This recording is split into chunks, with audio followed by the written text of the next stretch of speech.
on the Berkeley campus. And I'm very privileged today to have two of these great international startups with us here to tell us a little bit about their technology, their journey, and their values to fit in with the focus of this event today. So let me briefly introduce our two founders, and then they will give more details on what they are working on right now from an innovation standpoint. So first of all, to my left I have Waropoj CHOSEN, who is the founder and CEO of Chosen Digital, and they are working in the using AI for electric vehicle and for power grid management.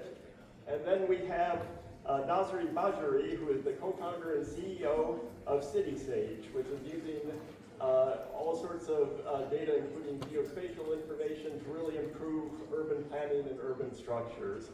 So let me start with you, Waropoj. Can you go ahead and give us your presentation and tell us a little bit more about what you're working on here? Thank you, Chris. I'm Mr. Chosen, founder of Chosen Digital. So people call me Mr. Chosen from Chosen. And thank you so much for Chosen to come today. And we're looking forward to be the Chosen one in the future too. Actually, we believe in green, we believe in electric vehicle and also AI data center. But bigger than that is energy.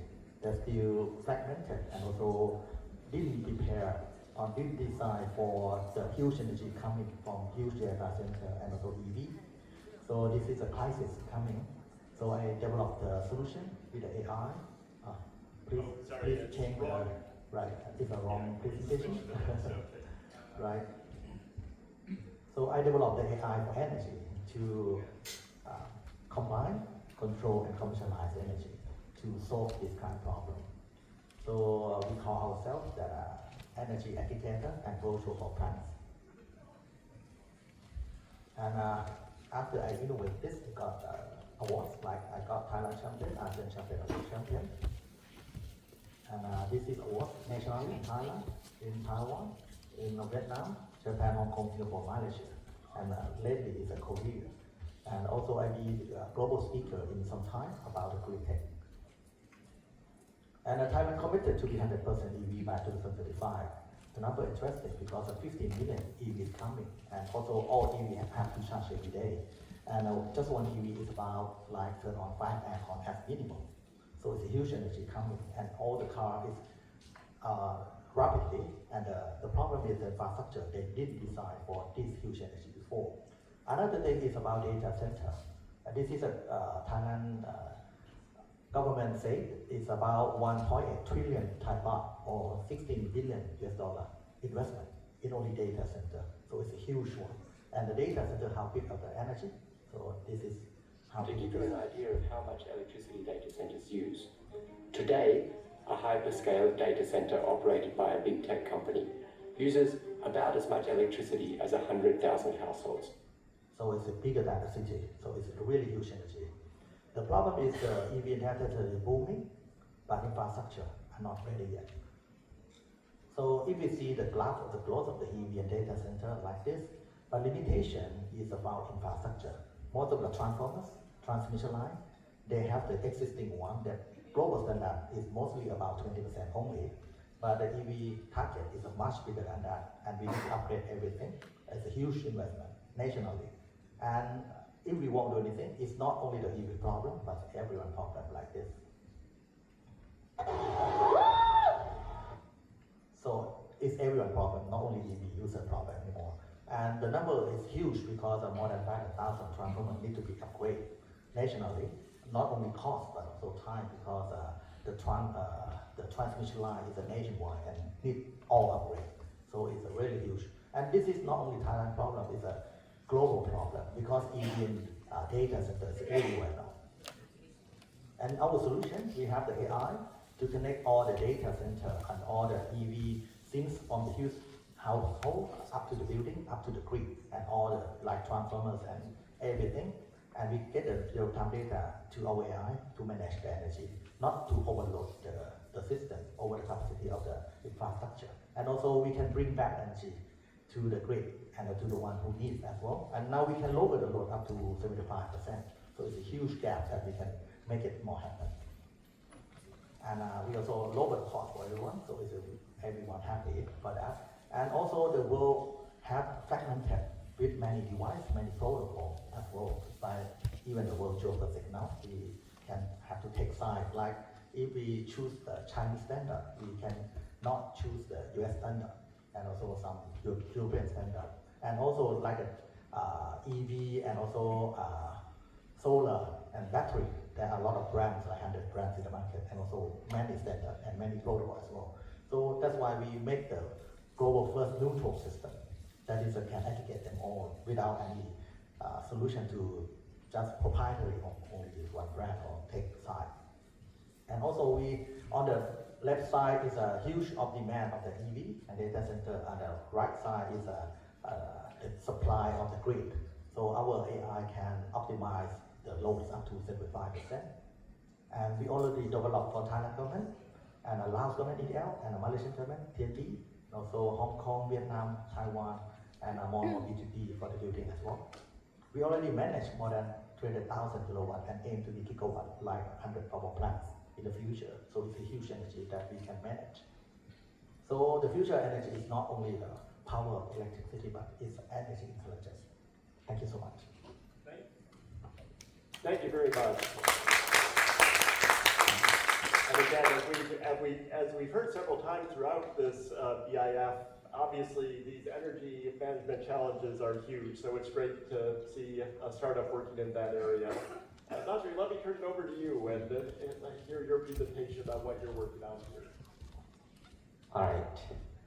Good afternoon, everyone, and hi, and thanks a lot, Chris, for the introduction, and Chosen as my fellow. Hello, everyone. I know the fact that we are what time is it now? 6-ish, but I believe the energy is still up there. So give a hand to everyone for staying. All right. So as you can see on the screen, the title is Smart Cities to Wise Cities, and I'm from City SISH. As you can tell, the name SISH at the back stands for wisdom. Right? We don't stop at just being smart or efficient, but being wise is our end goal. So today, I'll be sharing how CitySage is there towards this purpose on bringing or taking smart cities to wise cities. All right. So 1 second. This is how we control the slide. Yeah? I'm the CTO and co-founder of this very company. Startup 1 year plus age. We've been working together closely with the government. So our business model has been B2B2G. And we've just started being approached by property developer, B2B now, to help them build agentic AI-powered land intelligence suite for market intelligence and whatnot. All right, so let's get started. Okay, so as you can see, this is the key problem when it comes to like urban, yeah? The key questions that I would like to share with you guys is how can AI reduce inequality? In developing countries, most Southeast Asian countries are developing countries, right?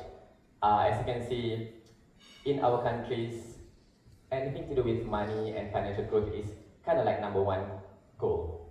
Equality, societal impact can be somewhat compromised, right? So this is kind of problematic to us because I was exposed to not just developing countries, but also I was 4 years in Oxford in the UK.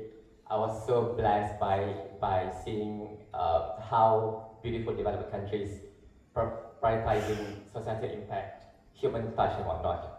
But people in developing countries, sometimes we put this for granted, which shouldn't be the case, right? So this is a key problem that we notice CityScape try to solve, yeah?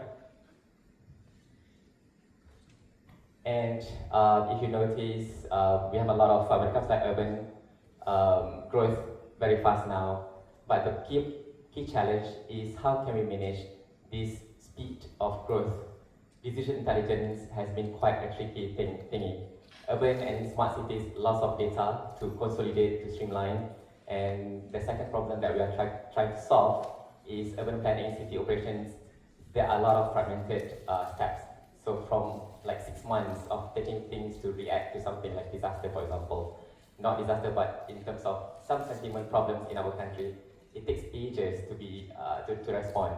So we try to use AI, CitySage.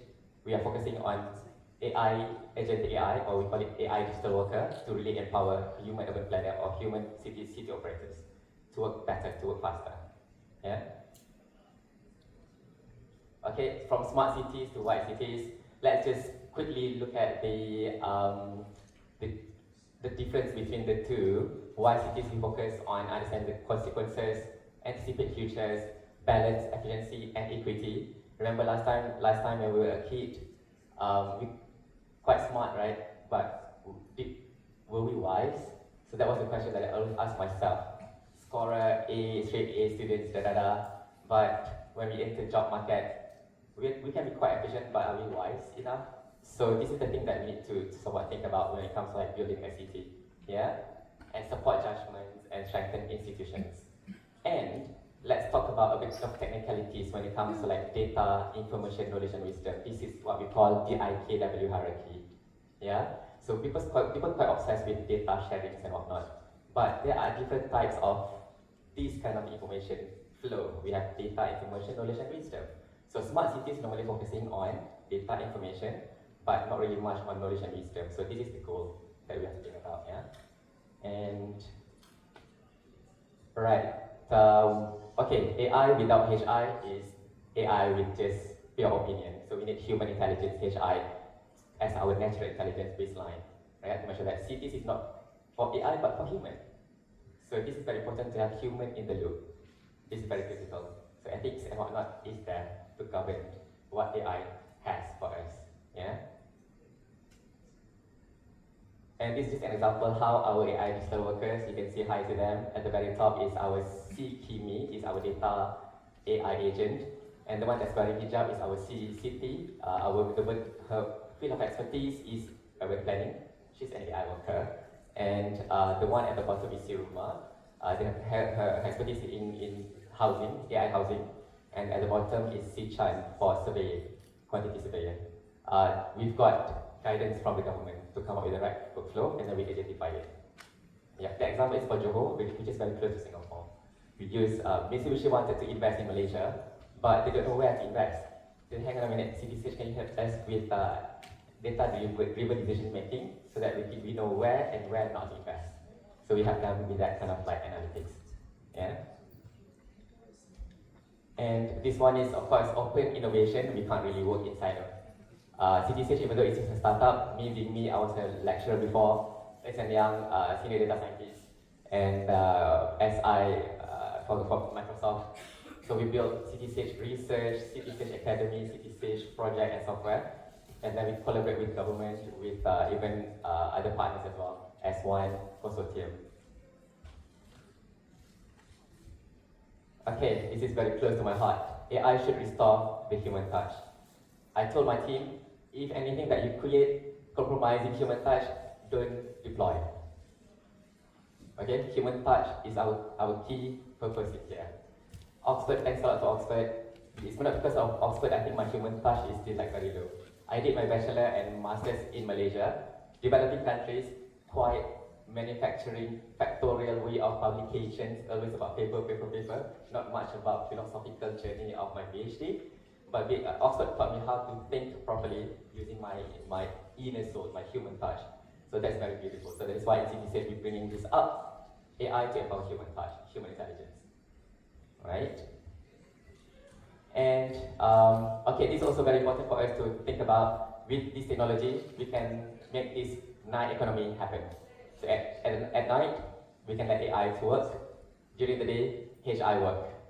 So it can run 24/7 beautifully. Yeah. And equity. Okay, this is a very interesting project that I'm working on with the government now.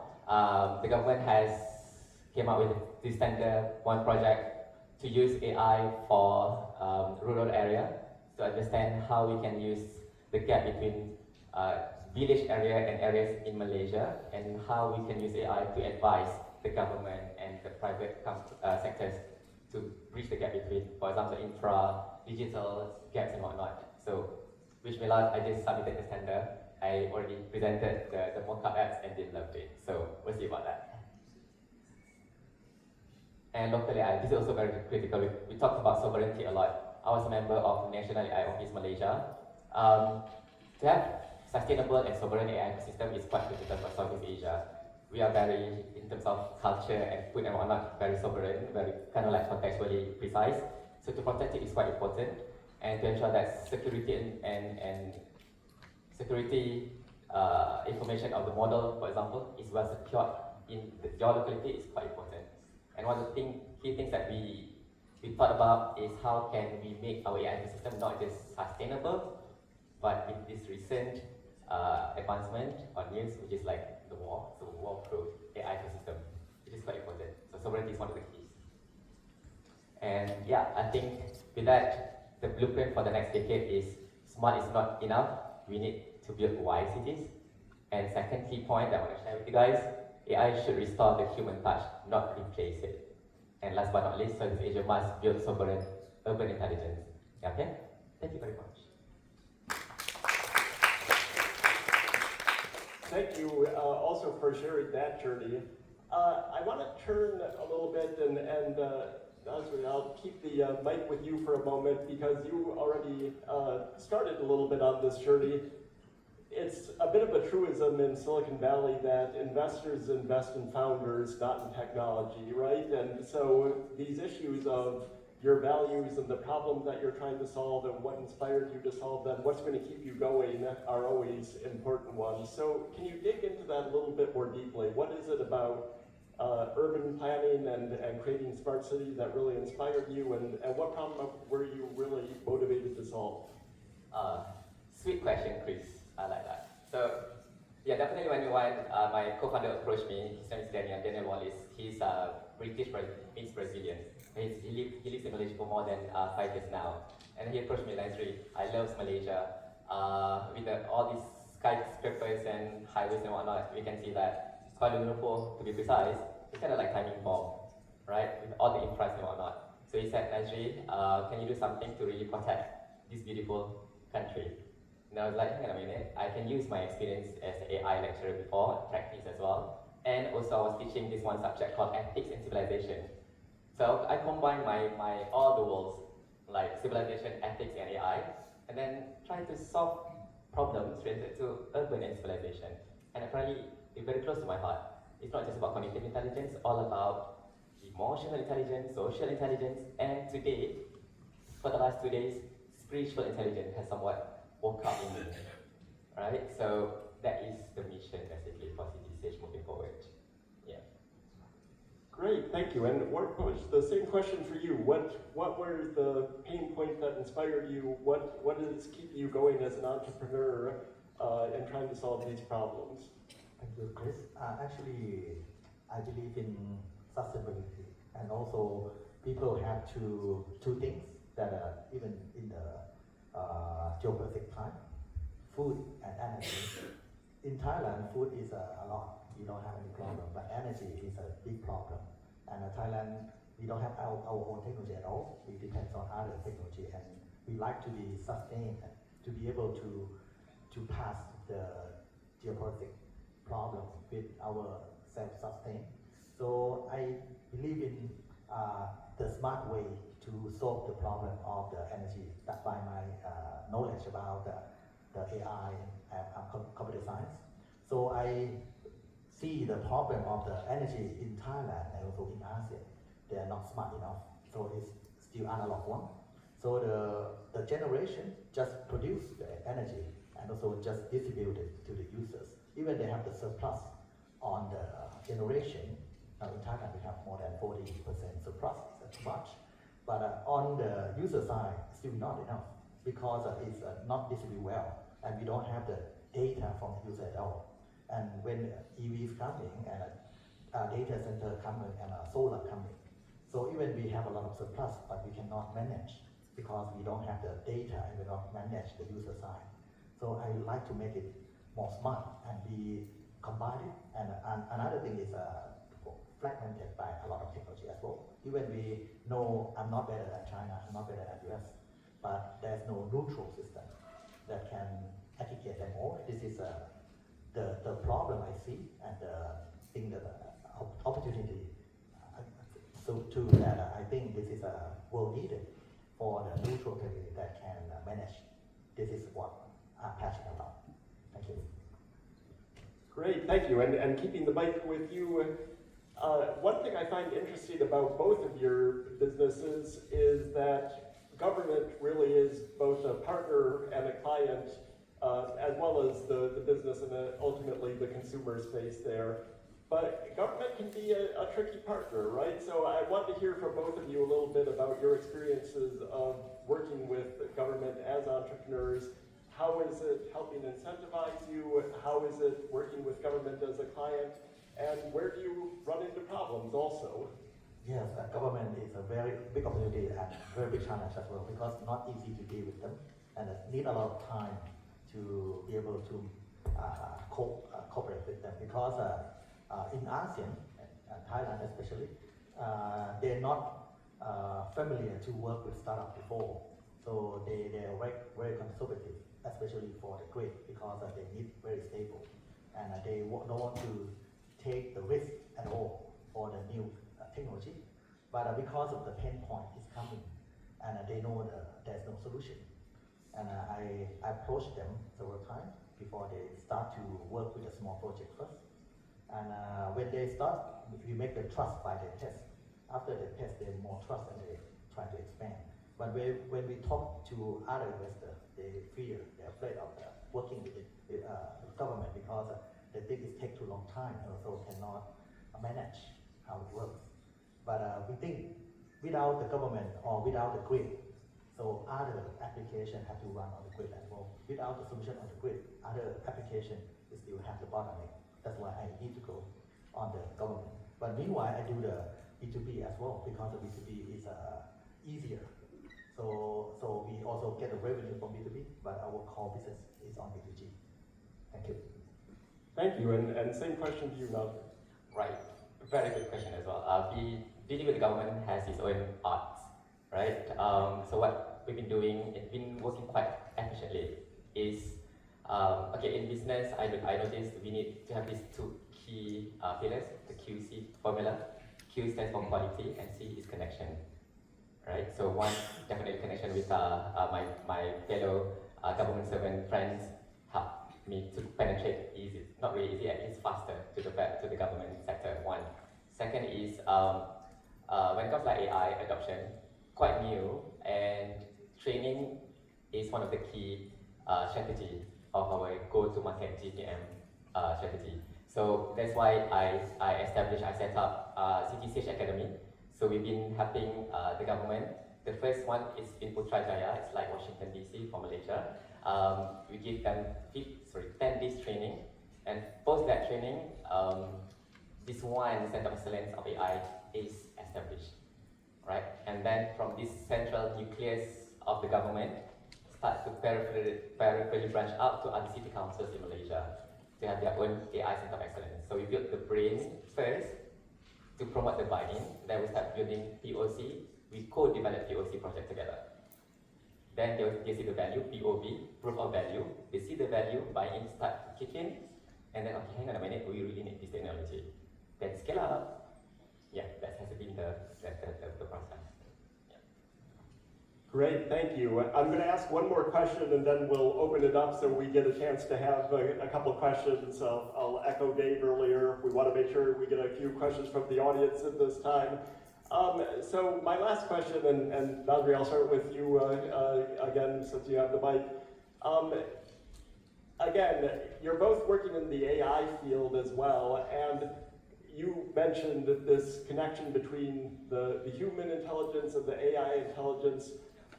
What's your longer term vision? If you're looking 5, 10 years down the road, how are humans and AI interacting in your areas of specialty here? Yeah, that's a very legit question. AI, HI, how can they work together? And now the fact that we are in this phase of, I think we are already in IR 5.0, where we have to work together with AI, human AI collaboration. So the future workforce is about these two. I've been telling my niece and nephew, you guys have to compete with AI workers as well, so are you ready for it?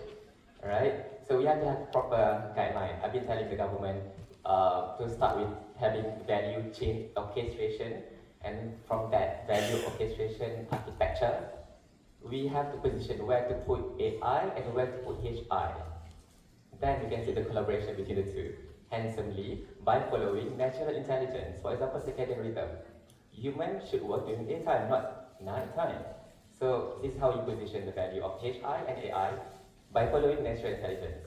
So my goal is to restore natural intelligence by using AI because lots of imbalance is happening now because of this confusion. So natural intelligence, the optimization is super powerful, super beautiful. And the fact that we're being surrounded by this grid in this very area, I was like, we should really protect this. And I think why Institute in Harvard is doing this bio-inspired technology is very inspiring that they're doing that. So for Malaysia and Southeast Asia, hopefully this HI and I stand for natural intelligence will be the key of AI moving forward. Yeah. Thank you. And Waropoj, how about you? When you're thinking about how AI and humans are interacting to make a better energy future, what's your vision there? What are you seeing coming down the road?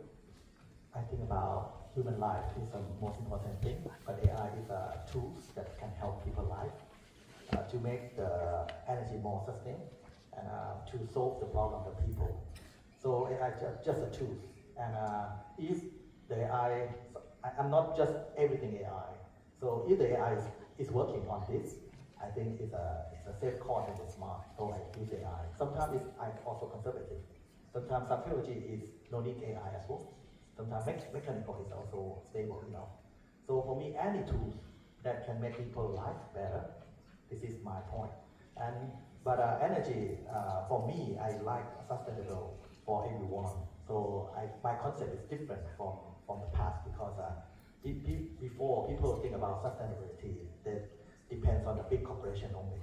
So the energy will be depends on the only big one.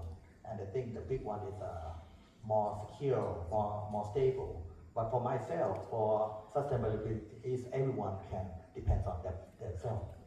Like solar, like energy, and all the energy like small source can be combined and manage each other.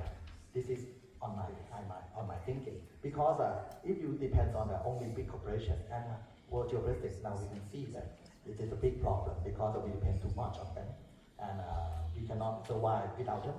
So this is what I feel, and I like to make people more smart and more dependent on the energy side. Thank you. Thank you, I like that, and I think it echoes some of what we've heard from the Tzu Chi Foundation today also, that these individual contributions, even in the world of energy, of producing some of your own, but having it all come together as part of the grid, as part of the overall solution is a great one. Well, let me open it up to the audience. Do we have some questions? I see several, yes.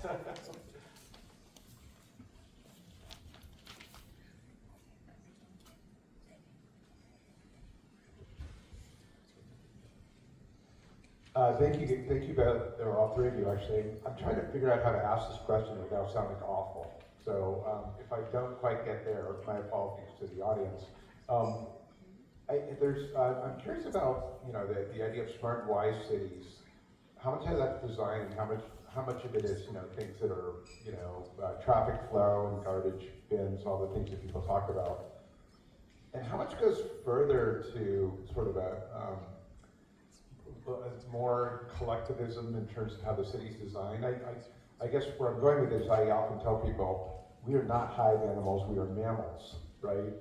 And so, things like, no, you can't drive on 6th Street because other people are driving on 6th Street right now, or I know you want to put in a restaurant, but we really need a laundromat there. There's an uncomfortable amount of turning over, sort of decision making to optimization and AI. I know you talked about that, but Nazari, for you, yeah, like how do you operate in a way that you're creating what you talked about, which is sort of a beneficial city while still giving people some autonomy to be people as opposed to nodes in a city network. So I don't know if that sounds awful or not, but that's the question. Yeah. I love you too. All right. Okay, yes, very tricky condition that we are facing. But that is why in the world of AI and urban and whatnot, you can't really simply rely on AI. You have to combine with big data analytics, right? So you have to combine different types of data, and the fact that even not just Malaysia, I suppose If you look at Thailand and Singapore, they do have government data platform sharing, like traffic and whatnot is there, but they are not being well used yet. So the task of us as a private entity is to consolidate that and then combine and process it and to make it inside and foresight. That's one. And then to address your question regarding smart and wise, right? So my background is actually biomedical engineering, that's my background, my bachelor, but my master's and PhD in mechanobiology and biomechanics and mechanobiology computational modeling. So natural intelligence is definitely key as part of my innovation. So we also map out DOS, happiness hormones, DOSE, throughout the traffic flow. So we know based on hormonal activities when to turn the light into green, yellow, or red, and we can train the AI which part that can promote calmness and which part that can promote stress. Because now these days anxiety is quite a common problem. Even my sister got that. She can't even drive in a bad traffic jam. She has to like stop by the road because her heartbeat kind of like gone up so fast because of anxiety. Then we told the government, we have to connect not just infra kind of like traffic flow, but the health and the wellness of the people. So layers and layers of data, information, knowledge, and wisdom, that should be the pump. Combine big data analytics and AI together. Thank you. Thanks. I think we've got another question. Nazari, I think you already identified natural intelligence significance. So while doing this, one of two important things is one is knowing, the other one is understanding.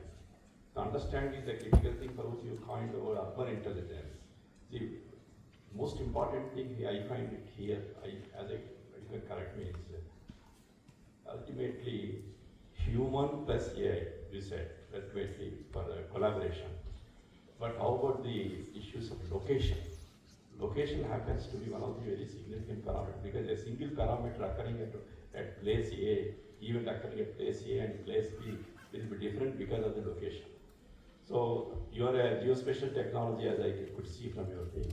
The geospatial technology, as you have got some of those things, and the tools of low Earth orbit satellites, I think will be. Do you think these things can provide a more meaningful intelligence and understanding scope for making urban life much more simpler and management more effective? Do you think so? Right, precisely. Allow me to repeat your question. I think you mentioned about how can we use geospatial GIS information to really manage an AI to manage urban, right? And yes, 100%. So now GIS has been powered by AI, they call it Geo AI 1, and then we got this one project with the government, which is called Social Impact Analysis, SIA. So we are building this one model called Geosocio AI, right? So we combine geo and social as another layer. So yeah, it's possible. Wonderful. Thank you. Wonderful. No worries. Great. I think we've got another question over here. So my question is quite simple. So you are very expert in the AI side. So my question is, so could you let me know how each of you measure the SEC filing anthropy? So what could say be the impact of the AI industry in this coming year or in 2 years? Thank you for the question. What's the impact of AI in the next few years? We cannot avoid AI anymore because it's a cheapest thing, is a smarter thing with all the data that we can analyze and learn from them. So I think AI will be the big tools that everyone has to use and can solve a lot of problems. For my side, it's about energy. That is a lot of data that need to be analyzed before we can do the solution. And AI can help for a lot of solutions in the near future that will help the cost, and now we can lower the cost by 35%. So nothing can do without AI.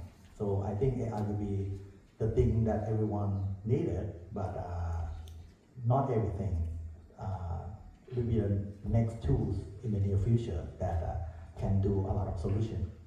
Thank you. This is my idea. Yeah, quick one. This also struck my brain very heavily. Recently, I listened to this podcast. Okay, the future is about the development or creation of another level of intelligence. When AI and AI communicate and they work together 24/7 and they learn non-stop, another level of another spectrum of intelligence will be created. Are we ready for it? So just be prepared. So make sure that ethics and whatnot, spiritual intelligence, fifth intelligence is well embedded. So that's why this is one of the missions at CTCH, not just social intelligence, but spiritual intelligence is one of the key elements that we want to integrate and embed into AI, which is not easy, an easy task, but it has to be done. Thank you. Great. Well, thanks to both of you again. I find it always so inspirational to hear from founders and the work that you're doing and the new technologies, but most importantly, the new solution that will really impact people's lives that you're working on there. So please give a big round of applause to our two founders here. I'm sure they will be happy to answer any questions during the dinner, and I think it's time to eat, right? That's right, that's right. Thank you, Chris, and to our speakers for wrapping up our final schedule. Can we come to the center for a group photo, please? Thank you.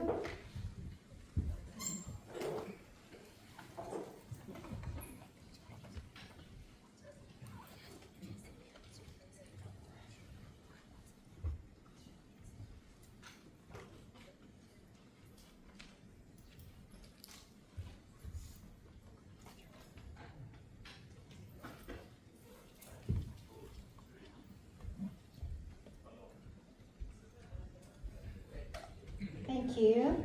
And it's now for our networking dinner. It will take place on the first floor, and we'll have the fireside chat at 7:30.